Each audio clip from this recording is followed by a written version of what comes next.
Friend, digital nomad visa ये एक ऐसा वीज़ा है जिस पे आप अपनी कंट्री में बैठ के, अपने घर में बैठ के रिमोटली काम कर सकते हैं किसी दूसरी कंट्री के अंदर। मैं आपको एक एग्जांपल देता हूँ। जैसे कि एक अमेरिका की कंपनी हो और उसको ऑनलाइन काम करने के लिए अपनी वेबसाइट के ऊपर वेबसाइट डिज़ाइनर्स या इंफॉर्मेशन टेक्नोलॉजी से रिलेटेड ऐसे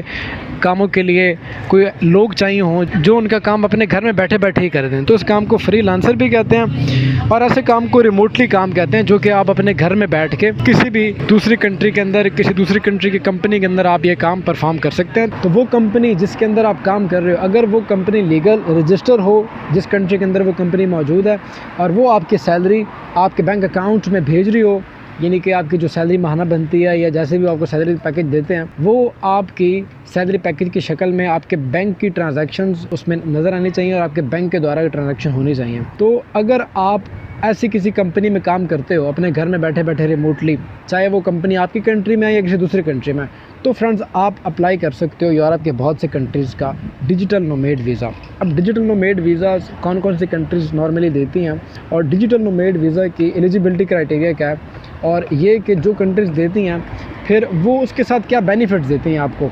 तो आपके पास क्या क्या चीज़ें हों तो आप भी डिजिटल नोमैड वीज़ा जर्मनी का, क्रोएशिया का, हंगरी का, पुर्तगाल का या लिथुआनिया का अप्लाई कर सकते हो। तो आज इस चीज़ के ऊपर हम नज़र डालेंगे। सबसे पहले मैं आपको ये बताता चलूँ कि डिजिटल नोमैड वीज़ा अप्लाई करने के लिए इसकी कोई शर्त नहीं है कि आप जिस कंपनी में काम कर रहे हो वो कंपनी यूरोप में मौजूद है या वो कंपनी अमेरिका में है या पाकिस्तान में, कहीं भी वो कंपनी मौजूद हो। आपकी अर्निंग आपके बैंक में आनी चाहिए जो कि इक्वल हो 2500 से 3000 यूरो के अंदर अंदर। अब 2500 से 3000 यूरो मैंने क्यों कहे हैं, इससे कम भी अमाउंट में लोग अप्लाई कर सकते हैं, इससे ज़्यादा भी होती है। अब 2500 से 3000 यूरो जो मैंने आपको बताए हैं या 2500 से 3000 डॉलर्स, ये एक एवरेज अमाउंट है जो कि नॉर्मली तमाम कंट्रीज़ में, जिस भी कंट्री में आप अप्लाई करोगे, नॉर्मली हर कंट्री की कोई कंट्री कहता है कि 2500 डॉलर आपकी अर्निंग हो मंथली, कोई कंट्रीज़ हैं वो कहते हैं कि आपकी 3000 हो, और कोई ऐसे भी कंट्रीज़ हैं कि जो कहते हैं कि आपकी जितनी भी अर्निंग हो, चाहे वो 500 डॉलर हो, चाहे वो 700 डॉलर हो, छोटी सी मिनिमम अमाउंट भी हो, तो आप उसके ऊपर भी अप्लाई कर सकते हैं। तो सबसे पहले हम आ जाते हैं पुर्तगाल के ऊपर। अगर आप फ्रेंड्स पुर्तगाल का डिजिटल नोमैड वीज़ा अप्लाई करना चाहते हो तो आपने सिंपली अपना वर्क कॉन्ट्रैक्ट लगाना है, जिस कंपनी के साथ आप ऑनलाइन जो भी काम परफॉर्म कर रहे हो रिमोटली, उस कंपनी का कॉन्ट्रैक्ट लगाना है, अपनी सैलरी स्लिप्स लगानी है और आपने अपनी बैंक स्टेटमेंट शो करवानी है फ्रेंड्स, जो कि बैंक स्टेटमेंट आपकी होनी चाहिए 5,500 से 6,000 यूरो या फिर इसके आगे पीछे भी हो सकती है। अच्छा, अब जब आप ये डिजिटल नोमैड वीज़ा अप्लाई करोगे तो उसके लिए एक शर्त यह भी होती है कि आपकी एकोमोडेशन का प्रूफ आपने दिखाना होता है कि आप जिस कंट्री में जाओगे, पुर्तगाल में, हंगरी में, जर्मनी में या क्रोएशिया में, तो आपकी एकोमोडेशन भी वहाँ पे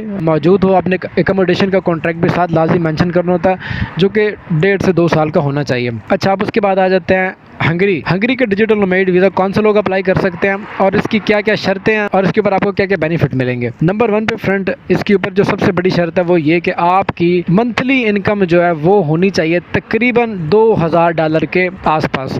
और आपके बैंक अकाउंट में हंगेरियन करेंसी के मुताबिक अगर 30 लाख यानी कि 3 मिलियन फॉरेंट के बराबर की रकम आपके अकाउंट में आपने शो करवानी है, जो कि पिछले 6 महीने से पड़ी हो, प्लस आपकी सैलरी जो कि उस कंपनी की जानिब से आती है वो 2000 डॉलर के लगभग हो, तो आप हंगरी का डिजिटल नोमैड वीज़ा अप्लाई कर सकते हो। प्लस आपको एक कॉन्ट्रैक्ट दिखाना है, एक हाउस कॉन्ट्रैक्ट, जहाँ पे जाके आप हंगरी में स्टे करोगे। अच्छा, हंगरी के अंदर एक ये मसला है कि आप इस डिजिटल नोमैड वीज़ा पे अपनी फैमिली को स्पॉन्सर नहीं कर सकते। बाकी कंट्रीज़ में आप अपनी फैमिली को स्पॉन्सर कर सकते हो, लेकिन हंगरी में आप अपनी फैमिली को स्पॉन्सर नहीं कर सकते। इसके बाद अब आ जाते हैं फ्रेंड्स क्रोएशिया के ऊपर। तो अगर आप क्रोएशिया का डिजिटल नोमैड वीज़ा अप्लाई करना चाहते हो तो एलिजिबिलिटी क्राइटेरिया वही है फ्रेंड्स, लेकिन इसकी अंदर जो आपकी सैलरी, वो कहते हैं सैलरी जो आपके अकाउंट में आनी चाहिए वो तकरीबन 2000 से 2500 डॉलर के आसपास हो, तो आप क्रोएशिया का डिजिटल नोमैड वीज़ा अप्लाई कर सकते हो और क्रोएशिया में आप अपनी फैमिली को भी स्पॉन्सर कर सकते हो। अब लास्ट और सबसे इम्पॉर्टेंट जर्मनी के फ्रेंड्स जो डिजिटल नोमैड वीज़ा है,